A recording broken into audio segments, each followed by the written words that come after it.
আসসালামু আলাইকুম ভাস, আশা করি সবাই ভালো আছেন ও সুস্থ আছেন। আমিও আলহামদুলিল্লাহ সুস্থ আছি। আইপিজিডি কেস বিল্ড পকেট চ্যানেল পক্ষ থেকে সবাইকে স্বাগত। আমি আছি আপনাদের সাথে জাহিদ। আজকে টাইটেল ও থাম্বনেল দেখে অলরেডি বুঝে নিয়েছেন যে ভিডিওটি কিসের নিয়ে হচ্ছে। ভিডিওটি মূলত পাখির শরীর অতিরিক্ত চুলকায়, সারাদিনে কি পাখির শরীর চুলকায় নাকি সারাদিনে কিছু কয়েকবার। চলুন তা জেনে নেওয়া যাক। ফিরার্স ইন্টারভিউ।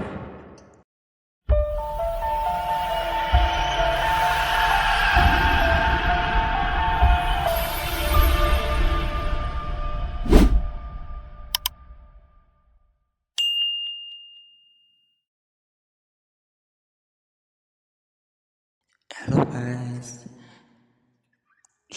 পাখি সারাদিনে কয়েকবার শুধু শরীর চুলকাবে, কিন্তু সারাদিন নয়।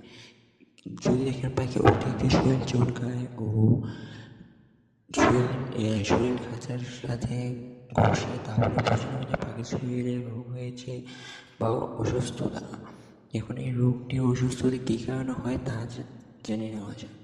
রোগটি মূলত পাখির শরীরে কিছু আমাদের মানুষের মাথায় যেরকম উকুন হলে যেরকম দেখা যায়, যেরকম উকুনগুলো বড়, কিন্তু পাখিদের শরীরে হলে উকুনগুলো ছোট হবে।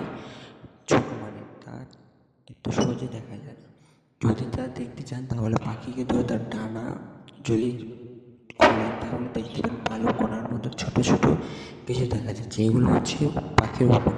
এগুলো কীভাবে মেরে ফেলবেন বা কীভাবে দূর করবেন জেনে নেওয়া যাক। সর্বপ্রথম নিম পাতা যদি থাকে তাহলে নিম পাতা 10 থেকে 15 মিনিট 1 লিটার পানিতে জাল দিয়ে নেবেন। জাল দেওয়ার পরে নিম পাতা যখন জাল দেওয়ার পরে এরকম চলে আসবে, নিম পাতার পানিটি চুলা থেকে নামিয়ে ফেলবেন। একটি বোতলে পানিগুলো নিয়ে স্প্রের সাথে স্প্রের মাধ্যমে পাখিগুলোর উপর শরীরে স্প্রে করে নেবেন। স্প্রে করার পর পাখিরা যে খাঁচার মধ্যে রাখেন বা কলোনিতে, যদি কলোনি তাহলে তার স্প্রের মাধ্যমে করে নিতে পারেন, বা খাঁচা হলে আরও সুন্দর হয়।